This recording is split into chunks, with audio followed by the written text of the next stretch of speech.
নমস্কার, Rishibani institute of Vedic অ্যাস্ট্রোলজির পক্ষ থেকে স্বাগত জানাই আজকের জ্যোতিষ আলোচনায়। আমি শান্তনু আপনাদের সঙ্গে।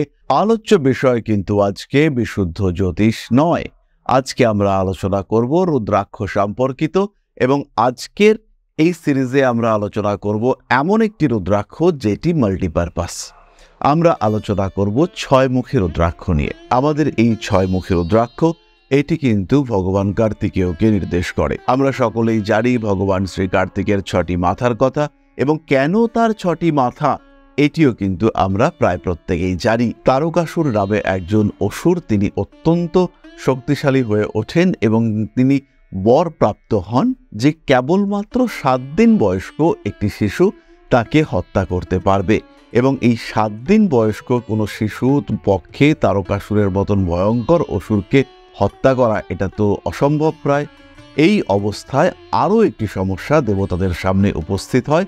এই সময় দেবতারা তাদের সন্তান উৎপাদন ক্ষমতা লুপ্ত হয়ে পড়েন। তারা বহু চেষ্টার পরেও, বছরের পর বছর চেষ্টা করেও তারা কিন্তু সন্তান উৎপাদন করতে পারেন না। তখন তারা ভগবান শিব মহাদেব তার শরণাপন্ন হন। শিব তখন শুক্রস্খলনে রাজি হন, কিন্তু তিনি বলেন, আমি যে শুক্রস্খলন করব, এই শুক্র ধারণ করবে কে? এই শুক্র ধারণ করবার জন্য তো মহান তেজ, মহান শক্তি দরকার।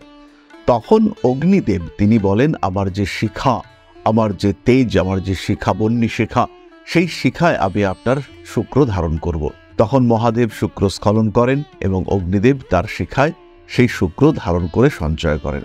এরপরে এই স্খলিত শুক্র তাকে কোনো গর্ভে স্থাপন করতে হবে। এর সঙ্গে সঙ্গে আরও একটি অদ্ভুত কাহিনী সম্পর্ক দেখতে পাওয়া যায়। স্বাহা তিনি অগ্নিদেবকে পছন্দ করতেন, এবং অগ্নিদেব সপ্তর্ষির যে স্ত্রী তাদেরকে পছন্দ করতেন। যখন হোম চলতো, সপ্তর্ষিরা যখন হোম করতেন, তাদের স্ত্রীরা সেই হোমে সাহায্য করতেন। অগ্নিদেব কিন্তু সেই স্ত্রীদেরকে দেখতেন, এবং স্বাহা তিনিও এই বিষয়টি জানতেন। হোমের পরে স্বাহা তিনি এই সপ্তর্ষির স্ত্রীদের রূপ ধারণ করে অগ্নিদেবের সঙ্গে মিলিত হতেন, এবং অগ্নিদেবের যে শুক্র, অর্থাৎ ভগবান শিবের যে শুক্র অগ্নিদেব শিখায় ধারণ করেছিলেন, সেই শুক্র স্বাহা প্রাপ্ত হতেন। সেই শুক্র স্বাহা এক পর্বতের কন্দরে অর্থাৎ গর্তে রেখে আসতেন। পরপর 6 দিন এই ঘটনা ঘটার পরে যখন স্বাহা অরুন্ধতির রূপ ধারণ করতে গেলেন, তখন অরুন্ধতির তেজে সেই রূপ কিন্তু তিনি ধারণ করতে পারলেন না, এবং তার শরীর অনেকটাই আঘাতপ্রাপ্ত হলো। ইতিমধ্যে পর্বতের কন্দরে 6 বার স্খলিত শুক্র সঞ্চিত হয়েছে। সেই স্খলিত শুক্র পর্বতের কন্দরে জন্ম দিয়েছে এক ভয়ঙ্কর শিশুর। 6 বার স্খলিত শুক্র প্রাপ্তির কারণে সেই শিশুর 6টি মাথা, প্রচণ্ড তার তেজ, এবং সেই শিশু তার চিৎকারে পর্বত বিদীর্ণ করছে। দেবতারা বুঝতে পারলেন যে সেই শিশুর জন্ম হয়েছে যে 7 দিন বয়সে তারকাসুরকে হত্যা করতে পারবে। দেবতারা তাকে সেনাপতি নির্বাচিত করলেন।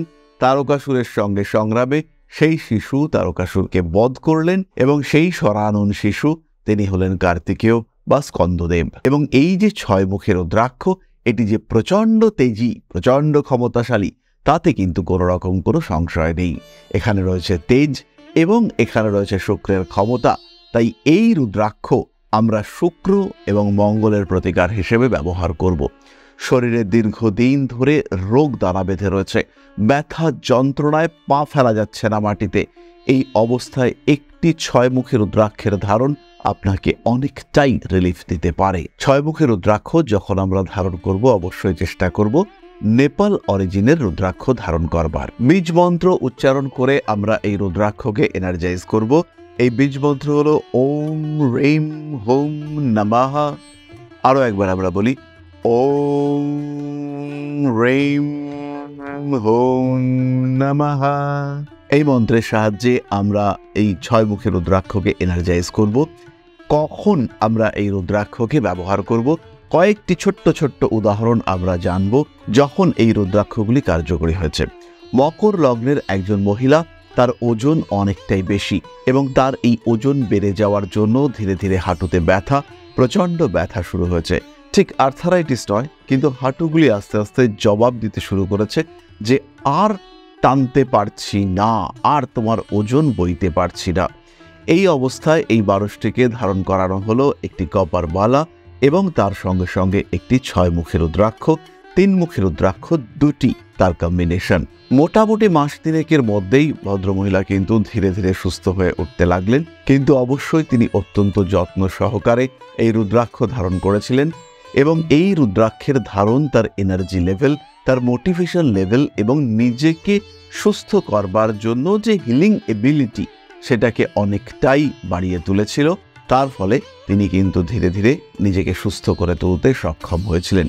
এই মুহূর্তে তিনি চলাফেরা করছেন এবং তার যে ছোট্ট একটি ব্যবসা রয়েছে সেটিকেও তিনি যথেষ্ট ভালোভাবে চালু রেখেছেন। দ্বিতীয়ত, ছয়মুখী রুদ্রাক্ষের ধারণ আমাদের শত্রু বিনাশ করতে সাহায্য করে। ছয়মুখী রুদ্রাক্ষের ধারণ আমাদের ইমোশনগুলিকে কন্ট্রোল করতে সাহায্য করে। অনেকটাই ইমোশনাল হয়ে পড়েছেন, বুঝতে পারছেন কোনো একটা জায়গা থেকে একটু বেরিয়ে আসা দরকার রয়েছে, বুঝতে পারছেন কোনো একটা সমস্যা থেকে নিজেকে মুক্ত করা দরকার রয়েছে। এইরকম অবস্থায়, এইরকম সিচুয়েশনে যদি সেই জায়গা থেকে, সেই ক্ষেত্র থেকে নিজেকে মুক্ত করতে চান, যদি নিজের ইমোশনের উপরে আরেকটু নিয়ন্ত্রণ বাড়িয়ে তুলতে চান, সেই ক্ষেত্রে অবশ্যই আপনি ধারণ করুন ছয়মুখী রুদ্রাক্ষ। নিজের আত্মবিশ্বাস ফিরে পেতে যদি চান, সেই ক্ষেত্রে ধারণ করুন ছয়মুখী রুদ্রাক্ষ। লাস্টলি বলবো, সন্তান প্রাপ্তির ক্ষেত্রে ভীষণ রকম বাধা সৃষ্টি হচ্ছে, ধারণ করুন ছয়মুখী রুদ্রাক্ষ। স্পেশালি পুরুষরা হরমোনাল ইমব্যালেন্সের কারণে আপনার সঠিক সন্তান উৎপাদনের ক্ষেত্রে সমস্যা হচ্ছে, কমপ্লিকেশন তৈরি হচ্ছে এবং বিভিন্ন রকম জটিলতা সেটা কিন্তু বারবার আপনার সামনে আসছে।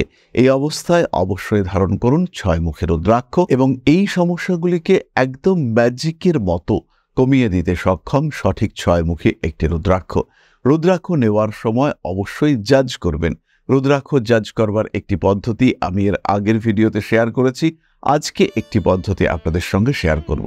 রুদ্রাক্ষ যদি আসল হয়ে থাকে, সেই ক্ষেত্রে সেই রুদ্রাক্ষকে তামার কোনো প্লেটের ওপরে রাখলে, তামার কয়েন হতে পারে, তামার প্লেট হতে পারে, সেই তামার প্লেটের ওপরে রুদ্রাক্ষটিকে রাখলে পরে যে ম্যাগনেটিক ফিল্ডের ক্রিয়েশন হয়, সেই ফিল্ডে কিন্তু রুদ্রাক্ষটি মুভ করতে শুরু করে, রুদ্রাক্ষটি ধীরে ধীরে ঘুরতে শুরু করে। আপনারা খুব সহজেই এটি পরীক্ষা করে দেখতে পারবেন। এই রুদ্রাক্ষ ঘোরা, এটি কিন্তু রুদ্রাক্ষটির মধ্যে যে শক্তি আছে, এনার্জি আছে, তার ইন্ডিকেশন। লাস্টলি আমরা বলবো, যাদের কাজের মধ্যে পরিশ্রম রয়েছে, যাদের পেশা, যাদের নেশায় পরিশ্রম রয়েছে, খাটতে হচ্ছে, প্রত্যেকটি মানুষের ধারণ করা উচিত ছয়মুখী রুদ্রাক্ষ। এবং এই ছয়মুখী রুদ্রাক্ষের ধারণ আপনার যে লেবার, পরিশ্রম, সেই পরিশ্রম করবার ক্ষমতাকে বাড়িয়ে তুলবে, পরিশ্রমের যে রেজাল্ট তাকেও বাড়িয়ে তুলবে। ফলে আলটিমেটলি জীবনে অগ্রগতি সেটা অনেকটাই স্মুথ হতে দেখতে পাওয়া যাবে।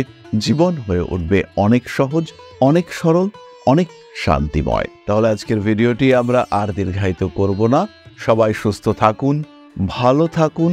মা শ্রী শ্রী আদিশক্তির আশীর্বাদে আপনাদের জীবন আরো আরো আরো সুন্দর, আরো সচ্ছল, আরো সমৃদ্ধ হয়ে উঠুক। জয় মা আদিশক্তি। নমস্কার।